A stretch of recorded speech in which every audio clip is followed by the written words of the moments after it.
At the beginning of this year, I had a lot of plans for what I wanted to read. I had like a big TBR, and I was really excited to get through all these series that I really wanted to get through. And unfortunately, in the month of January, I read a book and I hated it so much. It put me in a massive reading slump for about a month after I finished it. And unlike most books, which I can finish in about a week, this book took me the entire month of January to finish, and it made me not want to read for several weeks afterwards. And I'm finally past that slump.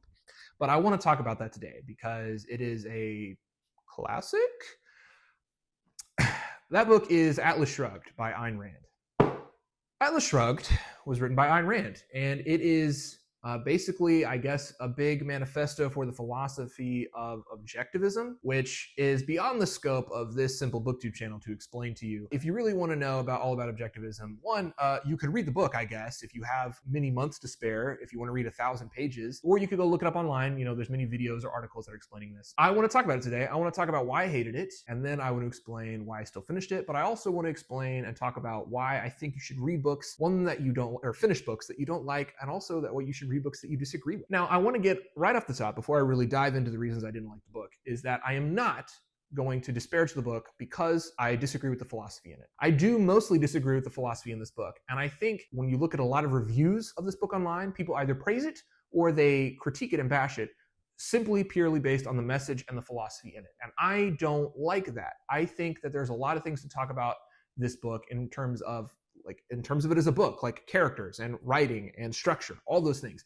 Those are the things I want to talk about. I want to critique this as a book because my complaints about this book come from that kind of stuff. And while I could make a whole separate video on my feelings on the philosophy in the book, I don't think I am well suited or well equipped to be able to fully break that down. There are smarter people than me that agree or disagree with this book. I'm just a guy who read a book that I didn't enjoy, and I want to talk to you about it. All right, reason number one, Atlas Shrugged is 30% story and 70% characters yelling philosophy at each other. So I don't know about you, but when I come to read a fiction book, I don't mind having messages or themes in the book. In fact, I just made a video about Throne of Glass about how I would much prefer that book, or many books, to have messages or themes in them instead of just plot. In that sense, Atlas Shrugged I found better than Throne of Glass because there was a lot of stuff for me to digest and think about. However, when you're doing that kind of stuff in the book, I want the themes and the messages to come naturally out of the story that is unfolding. So for instance, I think about, what I've talked about in recent videos in the Stormlight Archive or the Sun Eater. Both of those books have messages and themes that you can really digest and think about in philosophy, but those spring from the story that's happening, right? Hadrian wants you to think about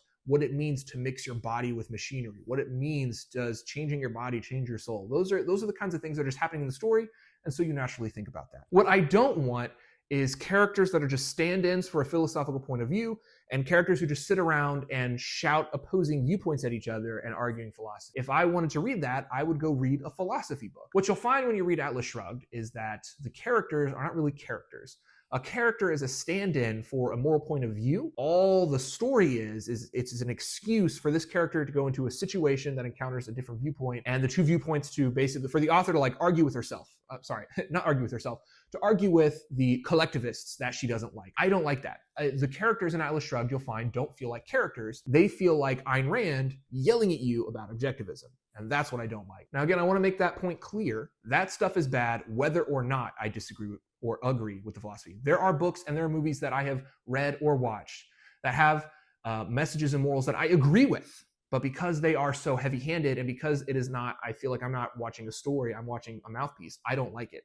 Now, yeah, even though I do disagree with a lot of stuff in Atlas Shrugged, right? That's not why I didn't like this. Because I think a lot of people, especially you can tell when they critique things, that they don't like when they watch something or read something specifically because it has a message they disagree with. But then they'll watch something that has a message they do agree with, and it'll be just as overt and just as heavy-handed in its messaging, but they won't get mad at that.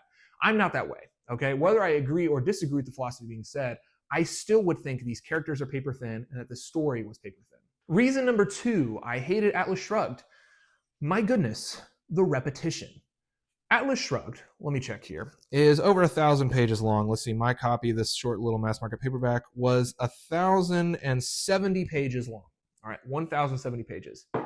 I think you could cut probably about 400 at least pages of this book. So much of Atlas Shrugged is same conversations or same scenes or same events happening over and over and over and over again, and it is so frustrating.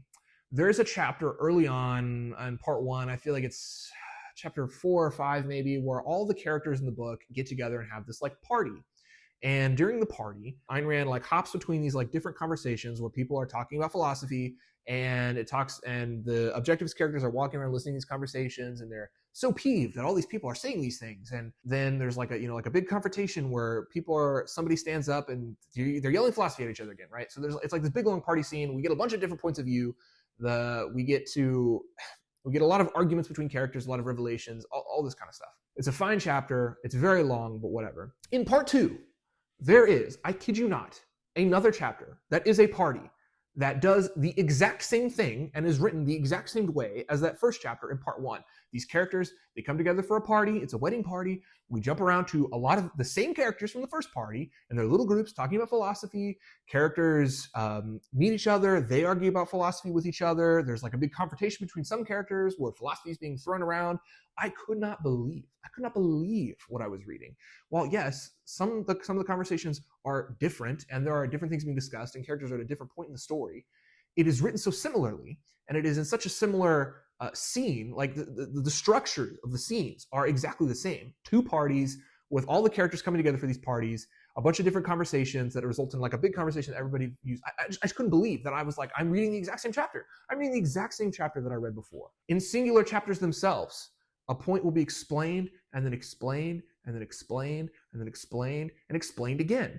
For instance, there's a chapter in part 2 where a bunch of these collectivist characters are in this train and they're going into a tunnel and they're all about to die. And Ayn Rand has this admittedly kind of cool moment where she jumps around the different passengers in the train and she's explaining their little backstory and their little philosophy to you before they all die in this train accident. Could be really cool, right? Now, my question to you is, how many little vignettes would you put into this little chapter, this little section in this chapter to explain some of these people who are dying? My head goes to probably about 3, maybe 4. That's like a pretty solid number, right? Like we love the rule of 3s here. No, there were 17 vignettes of different characters who are about to die in this train. So this chapter, well, admittedly, there could be a really cool moment here. This cool moment goes on too long because there's just a repetition over and over and over and over again. It's like at a certain point, you're just like, bro, I get it, man. Like I understand. Like these people are about to die and I shouldn't feel sad about it because they're not objectivist. Like you don't have to keep doing this. Like you could have ended this section 2 pages ago. It's okay. Sometimes in the same scene, there'll just be characters just repeating themselves over and over. I'm sure this book was edited, but sometimes I think it wasn't edited at all because you'll read a scene, a dialogue scene, and characters will just say the same ideas over and over, back and forth for multiple pages. I'll give you one last example.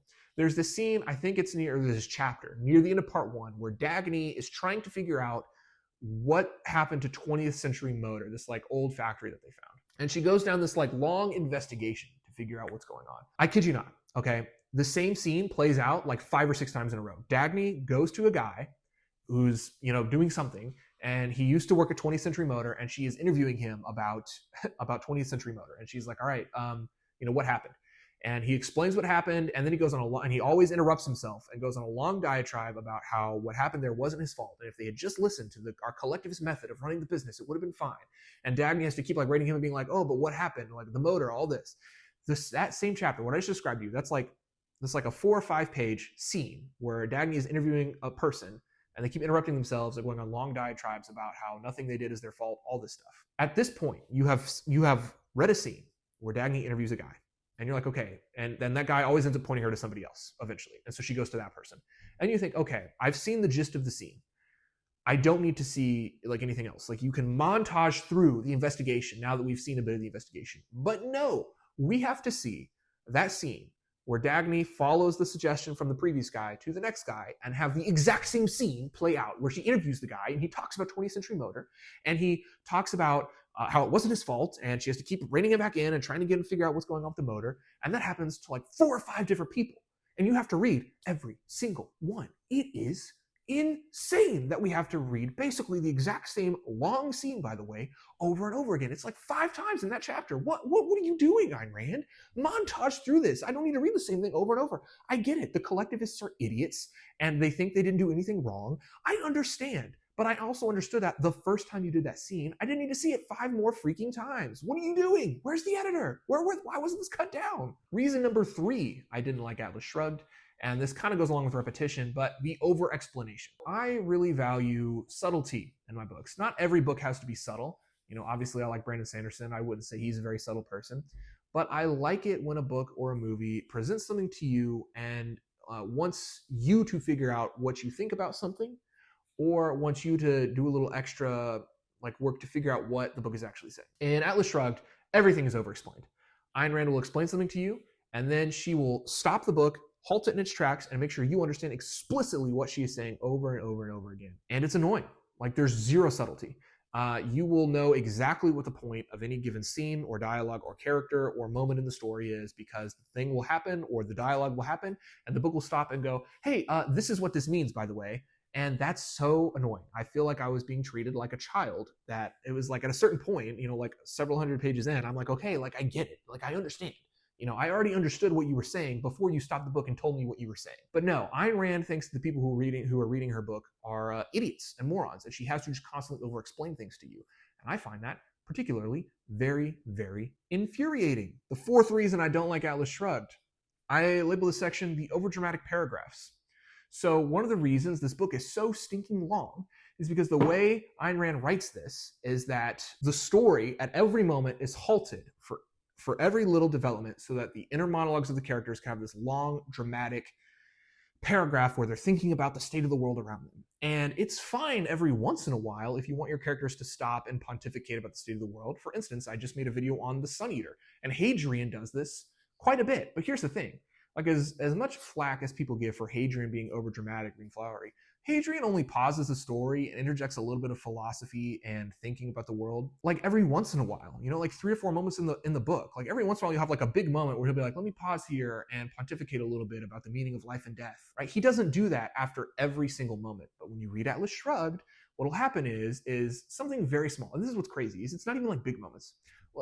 Let's just give an example. Let's say Hank is sitting in his office. Walked into his office, and he set his briefcase upon his mahogany desk.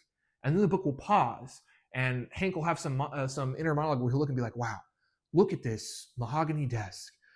You can tell that it was crafted by man, made by the movers of the world. You wouldn't have these desks if we didn't have, the industries and the movers and all these things. And I feel as I'm sitting on this desk that it's like a lighthouse in an ocean of apathetic collectivists, and it's saving my soul. Just looking upon this desk is holding my sanity together, because when I see a desk like this, I remember that there's beauty in the world, because people of industry are still making things like this desk, and they're shaping the resources of the world into something beautiful because it's useful. I guarantee you a very similar scene has probably played out 1,000 times in Atlas Shrugged. What's really annoying is what I just explained is really annoying, right? Okay, it would be really annoying if this happens in the middle of a dialogue scene.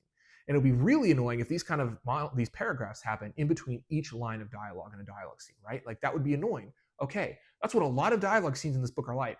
2 characters will be talking, a character will make a comment, and then the character will have a big inner monologue in their head about something to do with objectivism, and there's a long dramatic paragraph. And then there'll be the next line of dialogue, which will prompt another long paragraph monologue that's overdramatic. It happens so much, it's so grating, and it makes the pacing drag on.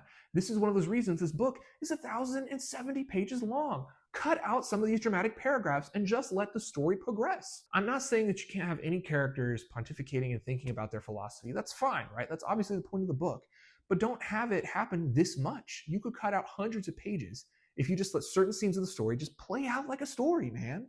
5th and final reason that I hated Atlas Shrugged, the manipulation. Atlas Shrugged fits one of my least favorite methods of story, which is what I think of as the manipulation story.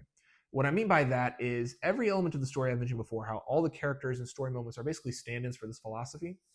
Well, something that these kind of stories really love to do is manipulate you by making the characters who are in favor of the author's message the best, most awesomest characters ever, who can do no wrong, and anybody who disagrees with the message are either idiots or evil to their core. It manipulates you. It guides your thinking, right? Because you like these characters so much and you hate these characters, you'll naturally like their philosophy more than this philosophy. Anybody who's for objectivism is awesome and cool and sexy and rich, and you love them. And anybody who is a collectivist is a sniveling moron or the most evil person that you could possibly imagine, who's out to get you and get everybody else. Either one, this is genuinely how Ayn Rand thinks of people who disagree with her, which I actually think is the real reason that it's written like this. I think she thinks anybody who doesn't agree with her philosophy is an idiot or evil. Or two, she just refuses to actually consider an alternative viewpoint in her characters. I think Atlas Shrugged would be so much more interesting if she gave as much credence to the collectivist characters as the objectivist characters. If she took time to understand the point of view and was able to kind of argue both sides so that you, the reader, could make up your mind about what side of the argument you fall on, I would find that a lot more beneficial to read. I would enjoy that a lot more. But Ayn Rand doesn't do that. No, she wants you, like, specifically to think this certain way, and so she will manipulate characters and events to get you to think the certain way. And to me, it made me feel like I was being manipulated while I was reading the book. And I don't like that. I don't like having the hand of the author holding my head and telling me, think this way. Now, I was talking with my friend about this, and I think I kind of agree with him that I think it's just because she actually does think that anybody who doesn't believe her is an idiot. And that's why she writes her characters that way. That's how she genuinely sees them. And in that case, that's a little horrifying. Maybe you should practice a little bit of empathy, and maybe you should practice a little bit of listening to what some other people have to say, because maybe your viewpoint could change. But Ayn Rand's not about that kind of lifestyle. Now, it's for these 5 reasons that I really, really hated this book. I really did not like it at all. And I'd like to remind everybody who's watching that not once in there did I mention, I didn't like this because I didn't like the message. I'm kind of trying to leave my thoughts of that out of this review. I didn't like this because as a work of literature, as like from a standpoint of structure and writing style and editing and character work and theme development, this is sloppy on all accounts. It's poorly edited, it's poorly constructed, it's poorly written. There are some well-written moments, but they're few and far between, and they would have hit a lot harder if the book was edited more. That leads to the question, why did I finish it? This is something that I think of when I read some reviews or people DNF things. I understand that if you really don't enjoy something, not finishing it, because we have a limited time, here on this earth, and you don't want to waste time on something you don't like, and I understand that. But also on the flip side, I think that sometimes a lot of people don't recognize is that if they're not liking something in the moment, when you get to the end of a book or a movie, it might recontextualize something and help change your viewpoint on certain things, right? For instance, I just talked about in a previous video, in a Stormlight Archive ranking video, how the ending of Oathbringer, I think, really ties all the slower events of that book together and makes it a lot more worthwhile. And so when I don't like something, I'm always like, well, I want to give it the benefit of the doubt, right? I want to make sure I actually finish the work so I can actually critique it as a whole, because maybe there's something I don't understand yet, or maybe I'll understand the point better when I get to the end. So I was constantly wanting to give Atlas Shrugged more chances to improve, and it just didn't, right? So I would always encourage people that if you don't like something, if it's not, probably not with this book, because this book is just too long, but if it's not too long, just push through, and maybe you'll get to the ending and you'll have a better understanding of what it really was about, and maybe it'll answer some of your questions, and you might actually come away with a better understanding of it. But I'd also like to expand this point further. Something that I've noticed, like a weird trend that I've noticed with people who review like movies, shows, books, whatever, the story will live or die for some people based on whether or not they agree with its message. And I'm not that way. Sometimes I read a lot of reviews where people say things like, well, I disagree with the moral of this book, or I disagree with the message of this book, so it's terrible, 1 star, nobody should read it. And I think this is an unhealthy viewpoint. I actually think it's very beneficial to read things or watch things that you disagree with, because you will come away with a more well-rounded understanding of different arguments. Either that, or maybe you might come away with a new understanding and you might change your opinion on something, which is very valuable. I think people should be constantly challenging themselves and reading things that they don't necessarily agree with in order to basically make yourself a better person. Now, I think I'm a better person for reading this book, not because I agree with a lot of things in it, but because it got me thinking, and it's created a lot of conversations with me and my friend who suggested it, and we had like many hours-long conversations about the arguments and viewpoints in the book, and I really enjoyed that time. I enjoyed actually challenging myself and thinking about some of the things in this book, and in that sense, as much as I hated this book, I loved how it caused me to do further research on things. I loved how it got me thinking about the world in different ways. I loved the conversations it caused with me and my friend who talked about this. And so in that sense, I think more people should not write something off because it has a message that they disagree with, because I think it's like a reductive way of reading things or watching things. And I think that I certainly have a more well-rounded view of what I think what my opinions are, what my viewpoints are on certain things, because I constantly challenge myself and constantly read or watch things that at a first glance I know I disagree with, and it's helped me change my opinion on some things. It's helped reinforce my opinions on others, and I think this is just a great way to approach stories. I would encourage people to look past whether or not you agree with a message, and notice that there are other elements at play that you could appreciate or not appreciate. And we can talk about those as much as whether or not we appreciate the message of something. I hope you guys enjoyed that long-winded review of Atlas Shrugged, a book that I hate and that I hope to never read again. However, I will say it was worth it because reading this allowed me to watch the 3 Atlas Shrugged movies, which are some of the funniest movies I've ever seen in my life. And if you've never seen them, give them a watch. You will have an absolute hoot and holler of a time. I know I certainly did.